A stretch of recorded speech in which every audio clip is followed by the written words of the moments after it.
Hello. Oh, this is on. I'm Jennifer Caden Robinson. I'm really excited to be here to talk to the director, writer, stars of Fair Play. With us today we have Alden Ehrenreich, Chloe Domont, and Phoebe Dynevor.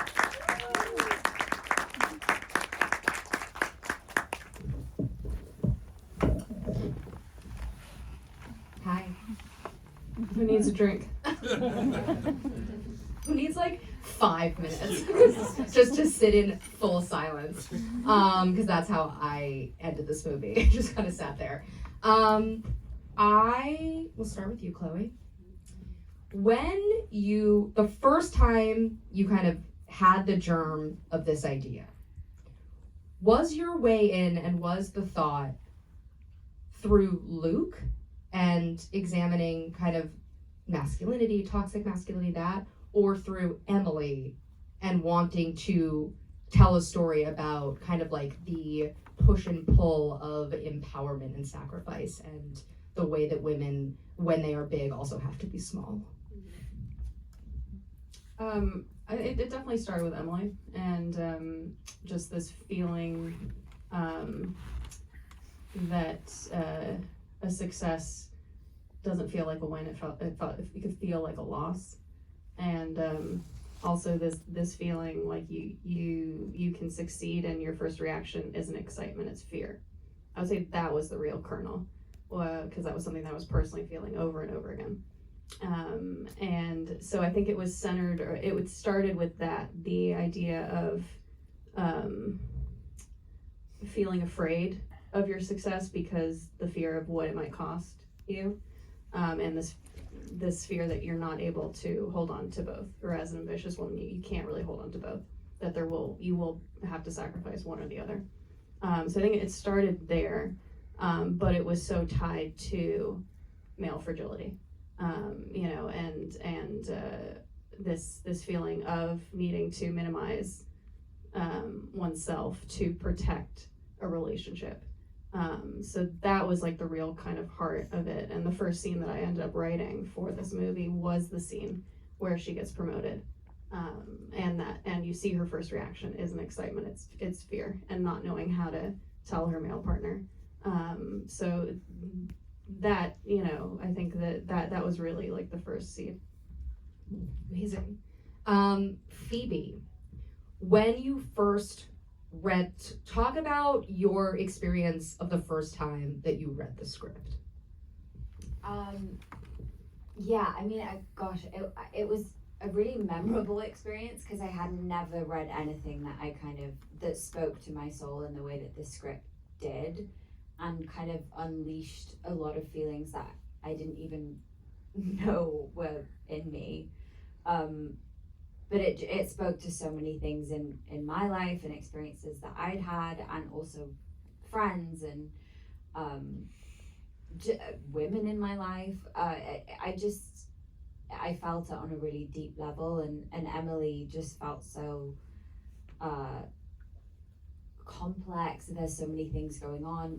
The Luke character didn't feel one-dimensional at all. Like, these characters were so fully formed, and the script is so layered and complex, and I think that the experience I felt when I read it was like utter fear. Like, how would I take this on, and even where would I begin with this role? And I think that's always like a great start when you read a script. So yeah, from that moment it was like all guns blazing, I'm gonna try and get this role. And as soon as I spoke to Chloe and we had a conversation about it, and it felt so personal to her, and then it just kind of all happened so quickly. But I'm kind of glad that it did, or else I think I would have had a lot more fear about it. Was that fear present through shooting? Oh yeah.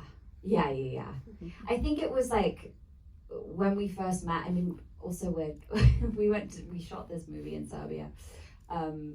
So it was like we arrived in Belgrade in January, and it was cold, and it was like this script, this I don't know, there wasn't one day that I wasn't like terrified to film a scene because there's so much in there.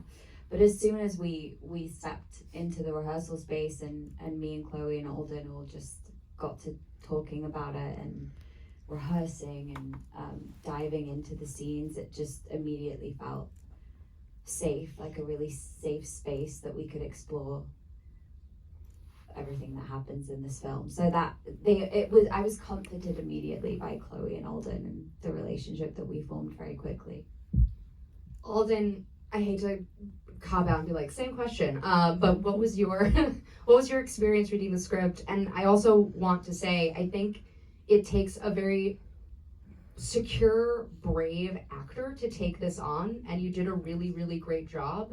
And what was the kind of internal, like, what was your experience of reading the script, and also like what did you kind of feel around saying yes to this?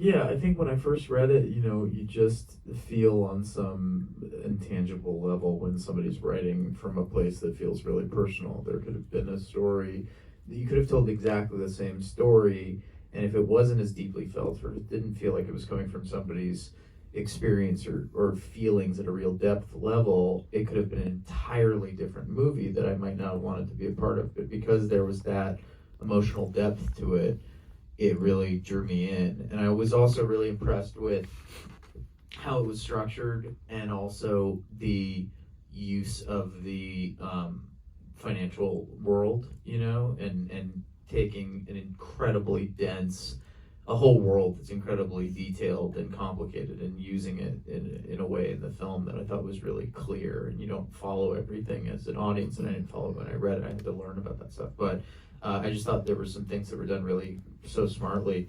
And then when I, as far as actually doing it, when I met Chloe, that feeling was really confirmed. Chloe was talking about her nightmares and writing out of a sense of, of fear, and I felt what this story meant to her, and I also felt her sort of grit and resolve around telling it. And so the best experiences I've ever had in my creative life have been situations where I felt confident to sort of surrender myself to the vision of an artist, of a writer, director, or director, but in this case both. And I just felt that with Chloe, and was even more taken with and impressed by her assuredness and control over the set. And when I saw the film, it was even better, I thought, than the script was. So I felt, when you have that safety net, everything is completely different. You could be doing much easier material with somebody you don't trust, and it would be way harder, if that little math equation makes sense. Yeah, it definitely does. Chloe, the design of this film is really spectacular. It is this like romantic horror nightmare. And in listening to other interviews, you should listen to all her interviews, they're fucking amazing. You've talked about how the design of the apartment, you had the walls close in and kind of got smaller, and the apartment got smaller and smaller as you were shooting. Talk about kind of just the design and the department heads and how you went about it, both in production and then in post, in finishing, because I think the color is really, really spectacular and the sound is really amazing, and it all kind of like fits in this romantic horror tapestry that you created. I would say to start with like the sets, I wanted to create two different set pieces that start to feel like this claustrophobic, toxic bubble that they can't really escape. So it was intentional always that these are two workaholics that go from the apartment to the office, back to the apartment to the office, and that there is no escape from each other, which is part of what leads to such a volatile final act. So I was looking to try and figure out how to create that feeling of claustrophobia, where you feel like the world is closing in on them in two different kind of looks and feels. So with the apartment, this idea that, and it also started with like the hallway to the apartment. like when she first gets promoted and she's walking back to the apartment, I wanted like the hallway to the apartment just to feel like, you know, she's walking to the guillotine in a way. And so the feeling of that kind of long confinement, like a prison or something, and just confined by these long hallways. That was my idea for like the apartment building. So then in their actual apartment, I talked to my production designer, Steve Summergill, who's like amazing. And I said, I would love to be able to have walls that we could bring in. Because also that's the beauty of being on stage, is you can do shit like that, you know. So we did, and it wasn't anything that I ever wanted anyone to notice or get surreal or Charlie Kaufman-esque with it. You know, it was just a way to feel like the world is closing in on them, and whether or not you see it, it was just fun to feel. But yeah, the idea that they're confined by these long hallways and I think was really important to me in that space. And then in the office, this idea that it's a fishbowl and there are no walls and they can't hide from each other, so they're always in each other's sight, was also very important to me.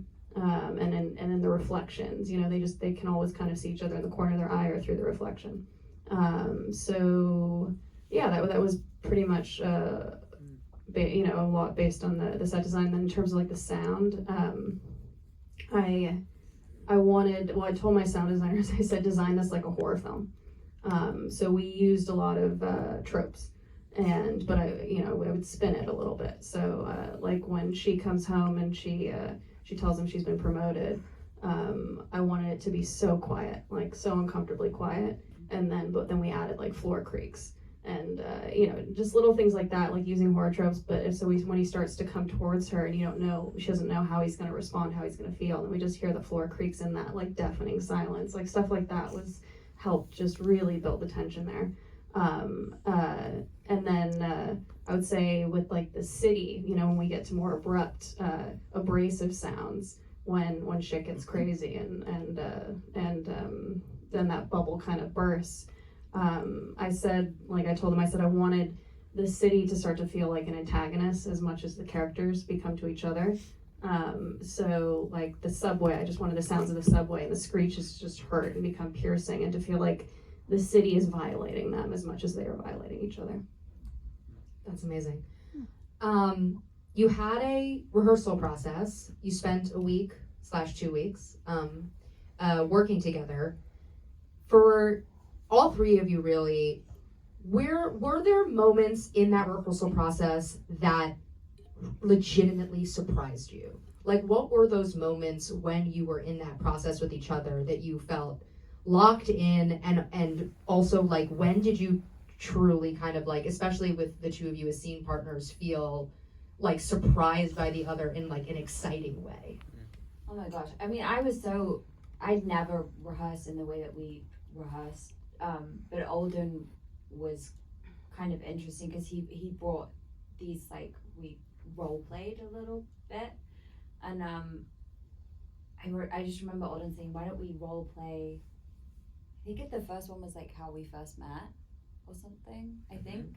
Yeah. And I was like, okay.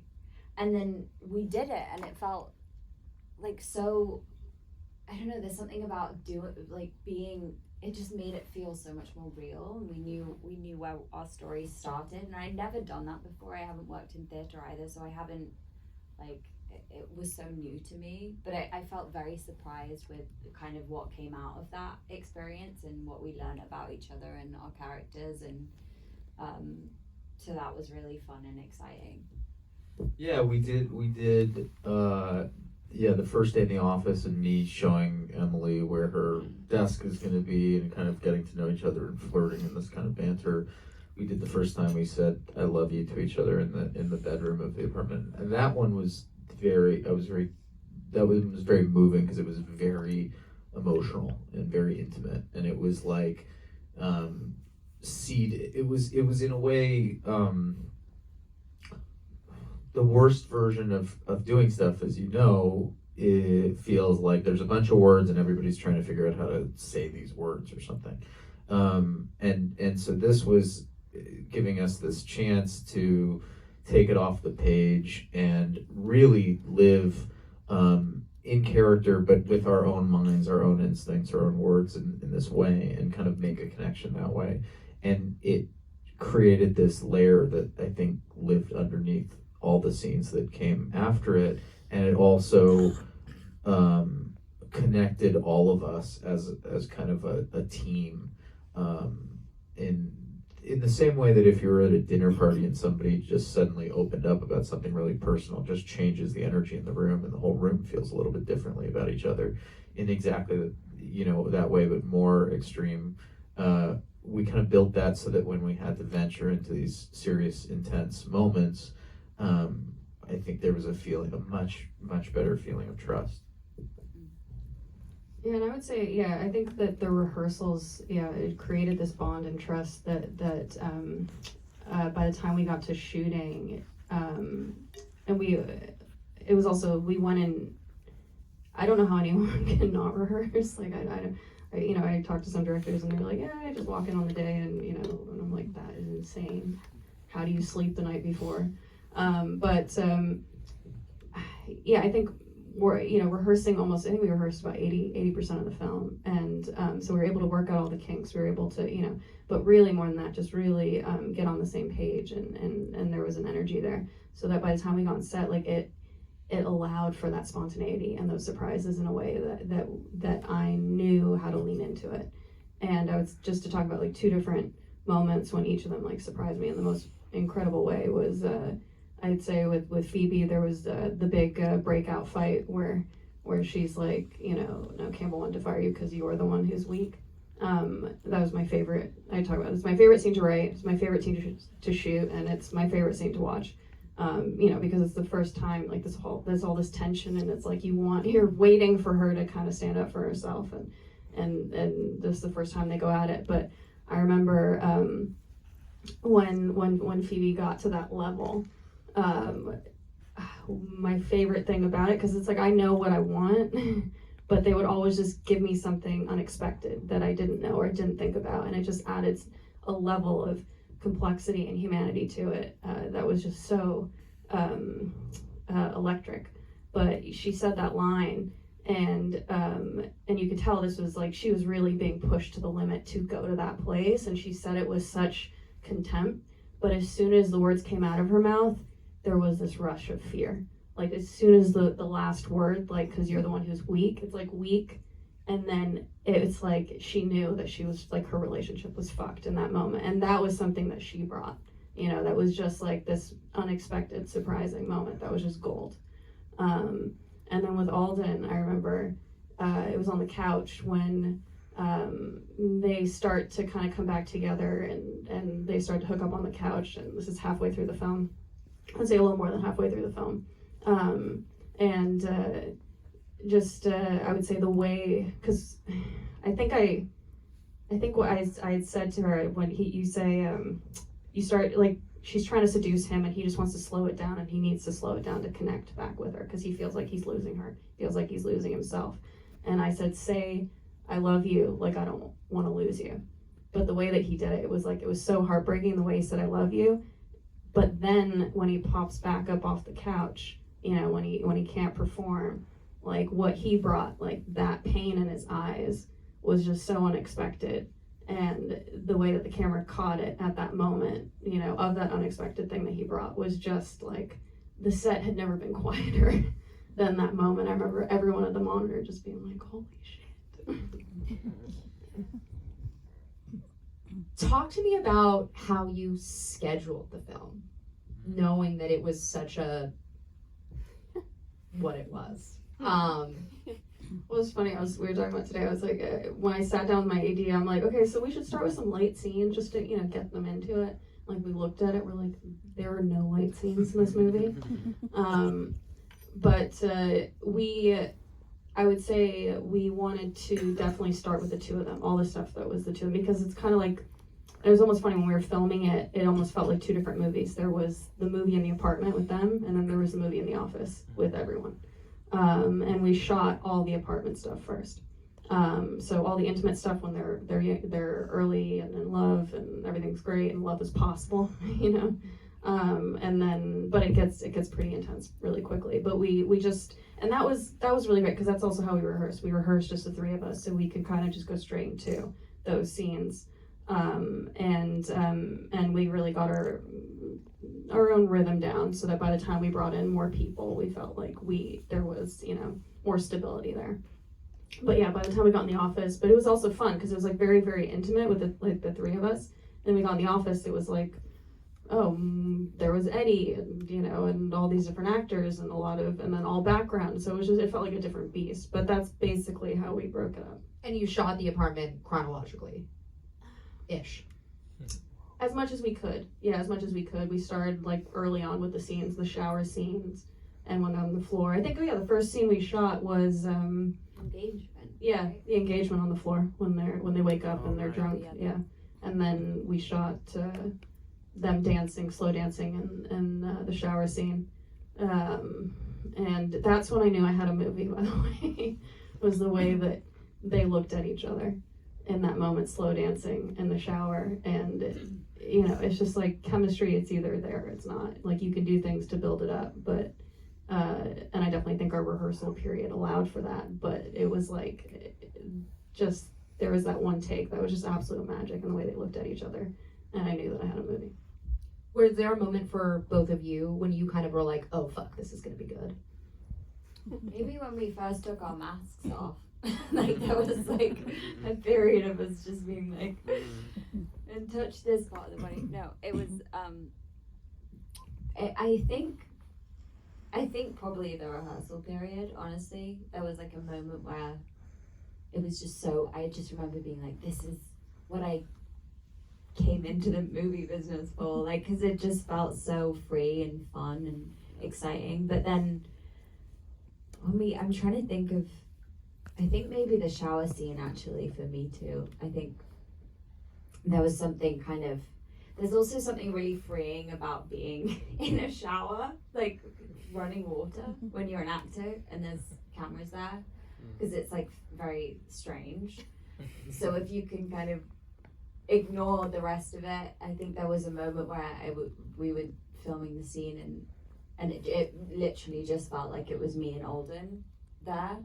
Right.